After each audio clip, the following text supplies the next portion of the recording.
So you're here. You're ready to make your mark right. We're doing a deep dive today into something really key, using your English to, well, speak like a leader. Exactly. And the resources we've looked at, they're full of insights on making your voice stronger, making your words really land with impact. Yeah, the stuff you shared was fascinating. So our mission today, let's call it that, is to pull out those actionable strategies, the things you can actually use to speak with that leadership presence. And that's regardless of where you are on your English journey right now. Doesn't matter. Absolutely. Maybe you've got a huge meeting coming up, or maybe you just want to communicate better day to day. This is definitely for you.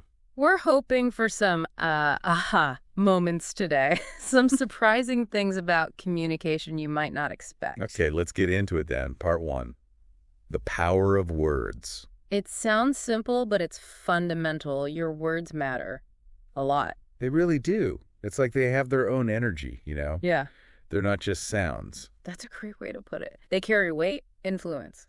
Think about it for a second. When did someone say something kind and it just totally lifted you up? Mm-hmm. We've all felt that. Or maybe the opposite, a careless word that just, ouch, it sticks with you. That's the power we're talking about. And leaders, they get this. They really choose their words carefully. They aim for kindness, for courage, always with a purpose in mind. Yeah, the core idea seems to be speak to lift people up, not push them down. Exactly. Uplift, don't diminish. And that applies everywhere. Your team, your friends, even your family. It's about using your voice to build, right? Yeah. Not to tear down. The sources even gave some specific phrases leaders use often. Yeah, things like, I believe in you. Simple, but powerful. Or, we can do this together. You have what it takes. Let's find a solution. Yeah. Your idea matters. See, they're not complicated, but they work because they show belief, they show collaboration, they hit on something fundamental. It's a good reminder, I think. You don't need some perfect accent or a huge vocabulary to be powerful. Not at all. It's the intention, the feeling behind the words. That's the key. So even if you're still learning English, you can totally speak like a leader. Just simple words, spoken clearly, confidently. Which leads to a good question the sources pose for you, the listener. What kind of energy are your words sending out? Are they helping you grow, helping others? Something to think about. And there's a practical challenge too, right? Yeah, a small challenge. For the next 24 hours, just try to focus only on words that lift up, encourage people, thank them, acknowledge them, even yourself. Just try it for a day, see how it feels. And remember, inspiring people, it's not about being famous. It's about being real, honest, kind, bold in your choices. Okay, so words have power. We get that. But how do we deliver them? How do we sound like we mean it? That brings us to confidence. Right. Confidence in every sentence. Speaking like you mean it. And confidence here isn't about not being nervous, is it? No, not at all. It's about speaking even when you're nervous, trusting yourself even if your grammar isn't perfect. It's about speaking with energy, clarity, purpose. And why is that so crucial when speaking English? Because people feel it. That confidence, it makes your message stronger, more believable, even if the English itself has some rough edges. Okay, so how do we get there? The sources had 5 pretty concrete tips. First one, slow down. Yeah. That's counterintuitive for language learners sometimes. We think fast equals fluent. Right. But leaders often speak more deliberately. Slowing down gives you clarity, control. Yeah. Makes you sound more thoughtful, actually. Makes sense. Gives the listener time too. What's number 2? Stand tall or sit tall. Posture matters. Even sitting. Wow. How does posture affect things? It impacts your breath, your voice projection. Standing or sitting upright literally gives your voice more power. You sound more authoritative. Okay, stand tall. Got it. Third tip? Use strong words. Be conscious about your phrasing. So ditching the I think maybe, or I'm not sure, but kind of language. Exactly. Swap, I think maybe this could work for I believe this will work. Or instead of I don't know if we can. Let's figure out how we can. Small shifts, big impact on perceived confidence. I like that. Stronger verbs, more direct statements. What's fourth? Practice powerful phrases, kind of like affirmations for speaking. Oh, okay. Like telling yourself. Things like, I can speak with confidence. My English doesn't need to be perfect to be powerful. I believe in my voice. I speak with purpose. Repeating these builds that inner belief. They're reminders of your strength. Mental anchors, almost. And the last tip, number 5. Accept your mistakes. This is huge for language learners. Oh, definitely. It's so easy to get hung up on errors. Right. But errors are normal. They're part of learning. The key is to just keep going. Don't let a mistake shut you down. Learn from it. Move on. That resilience is confidence, in a way. Absolutely. And the sources really emphasize this. Your voice matters. Your ideas matter. Your story, your dreams, they matter. Don't wait for perfection. Speak now. And there was an exercise for building this, wasn't there? Something about recording yourself. Yes, a great little exercise. Each day, just record yourself for maybe a minute. Talk about what you're proud of from that day, what you learned, what you'll try tomorrow. And then listen back, even if it feels weird at first. Especially then. Listening helps you get comfortable with your own voice, track your progress. It makes it real. So confidence isn't instant. It's built up. Gradually, word by word, sentence by sentence, just keep speaking up, clearly, purposefully. Because if you believe it, others are more likely to as well. Okay, let's shift gears now to leadership language specifically, the kinds of words that actually move people. Yeah, this is where we see the difference between just talking and actually communicating to lead. It's not just being heard, it's being understood, inspiring action. And leadership language, it's not about fancy vocabulary. Not at all. It's often simple, powerful, purposeful words that help people move forward. Think action words, words that give hope. Like, give us some examples. Phrases like, let's begin, or we've got this, I'm here to help. Even acknowledging difficulty. This is a challenge, but we will face it. Let's find a way. Those phrases create a certain feeling, don't they? Safety, motivation, readiness. Precisely. People remember how you make them feel. That's a huge part of leadership language. So what are the key ingredients? The sources broke it down. Positivity was first. Right. Leaders tend to focus on solutions, not just problems. So instead of this is impossible, it's okay, how can we handle this? Or we will get through it together. Positive framing. Keeps morale up. Okay, what else? Clarity. Crucial. Simple, direct language. Short sentences. No need to try and sound super intelligent with complex words. Just be clear. Avoid confusion. Respects people's time, too. Then, respect itself. Showing others their voice matters. Asking, what do you think? Saying, that's a good point, or thank you for sharing that. It encourages people to contribute. Makes sense. And the last one was encouragement. Helping others believe in themselves. Simple things like, you're doing great, keep going, I'm proud of your progress. These words build people up. Really powerful stuff. There was also a practice element, repeating leadership phrases. Yeah, affirmations again, but focused on leadership identity. Like, I lead with kindness and strength. My words have power and purpose. I speak to inspire and uplift. Saying these daily helps internalize that mindset. And again, the reminder for English learners. You can absolutely do this, even if your English is still developing. It's about the heart, the clarity, the intention. People follow those who care, who guide, who uplift. And the challenge for this section. Speak like a leader to just one person today. Maybe tell a colleague, you've worked really hard today. Or tell someone, I'm proud of you. Or suggest, let's do this together. Just one small act. Try it out. See the impact. It's about being meaningful, speaking from the heart. That's leadership. Okay, next up, storytelling. A really powerful leadership tool. And the good news is you don't need to be like a famous writer or have lived some crazy life to tell an inspiring story. Not at all. Your own journey, your own experiences, that's enough. That's powerful. Often it's the stories of overcoming challenges that connect most deeply. So storytelling for leaders means using your personal experiences. Exactly. To teach, to connect, to inspire. Stories stick with people way more than just facts or advice. They're memorable. They're human. So how do you structure a simple, strong story? The sources broke it down. 3 parts. The beginning. Start with the problem, the challenge. Be a little vulnerable. That helps people relate. Okay. The struggle, then the middle. The action. What did you do about the problem? Describe the steps you took. Show the effort, the strength involved. Right. What happened next?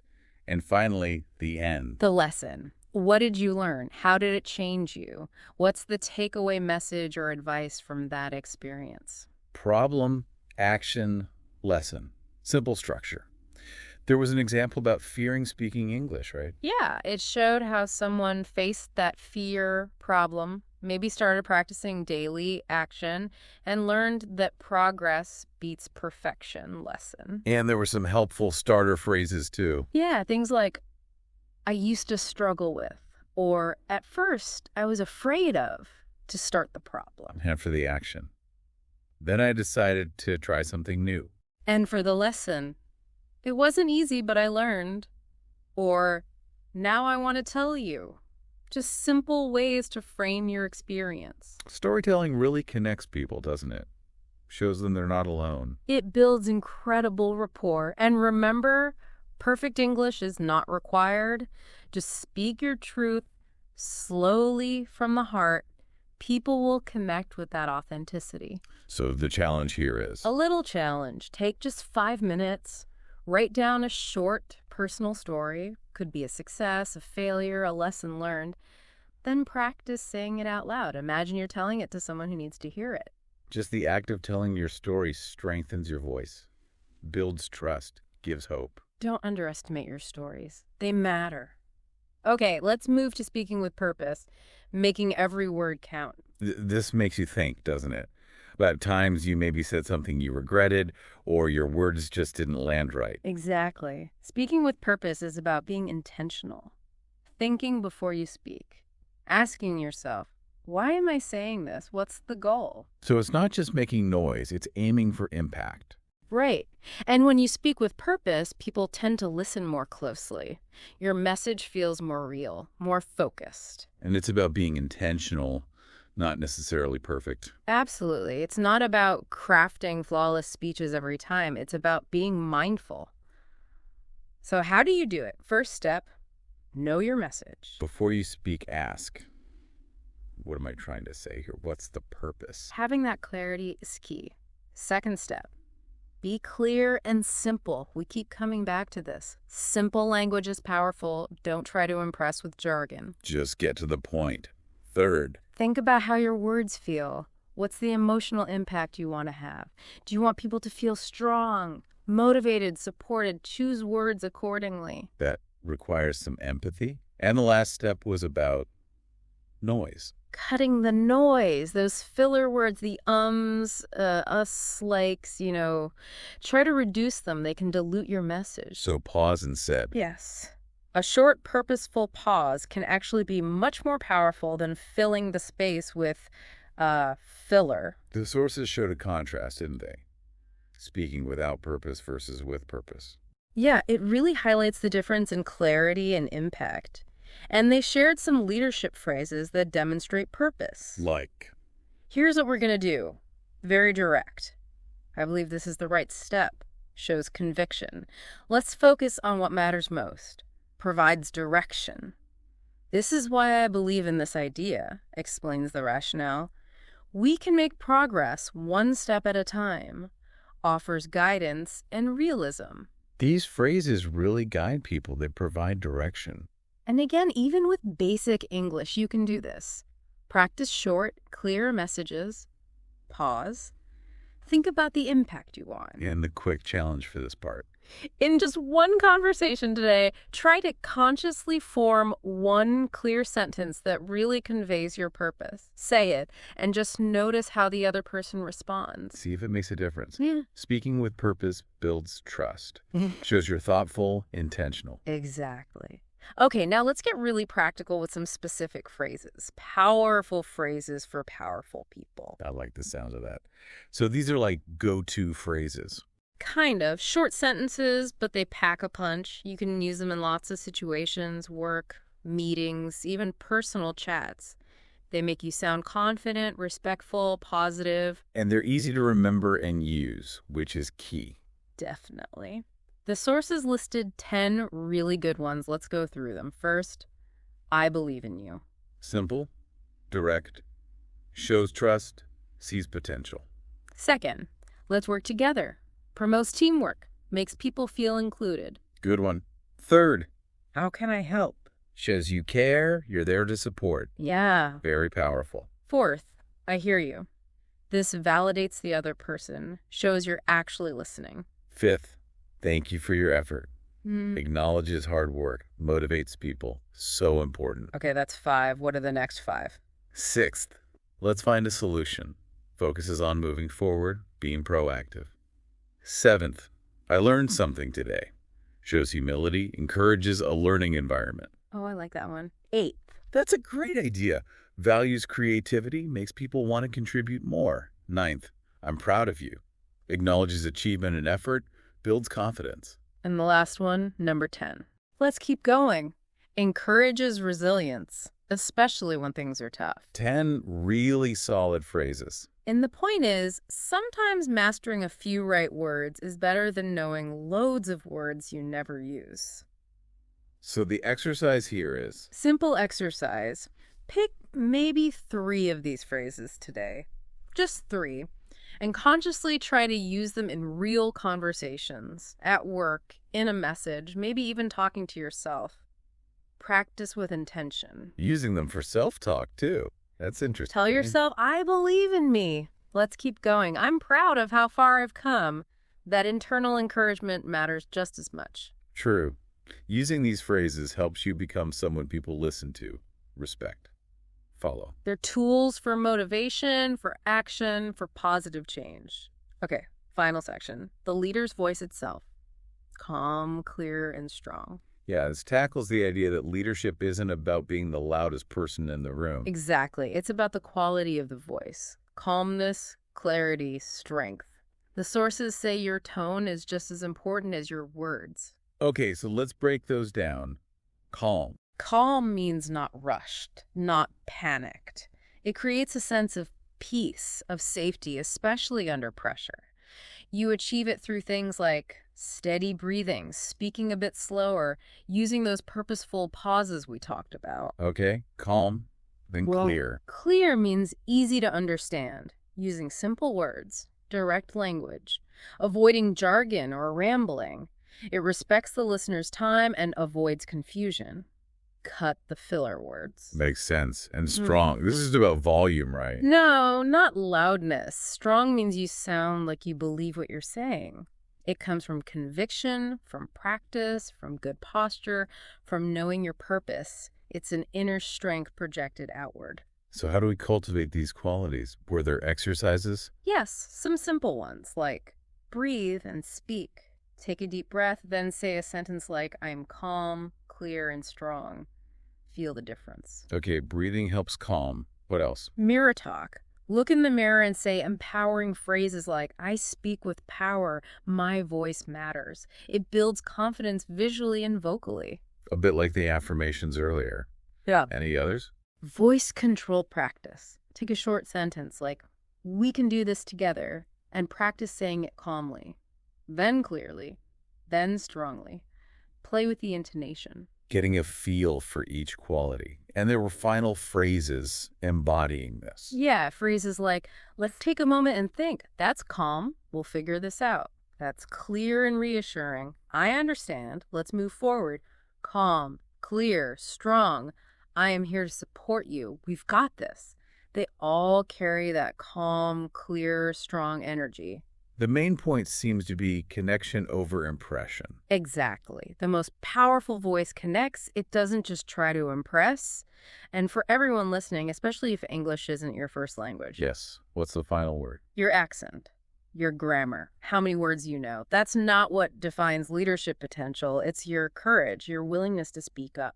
Speak calmly, clearly, strongly. Believe in your message. The world needs to hear what you have to say. Well, thank you so much for joining us on this deep dive into speaking English for success, for leadership. We covered, wow, a lot today. We did. The power of words, confidence, leadership language, storytelling, purpose, those powerful phrases and finding that leader's voice. And the big takeaway really is that your voice, it's your power. Use it well. Absolutely. And maybe one final thought to leave you with. Think about one specific situation, just one, in your life right now. Where could applying these ideas, speaking with purpose, using powerful phrases, telling your story, where could that make a real positive difference? What would that look like? How would it feel? Something to ponder. We really encourage you to keep exploring these ideas and see how they fit into your own journey.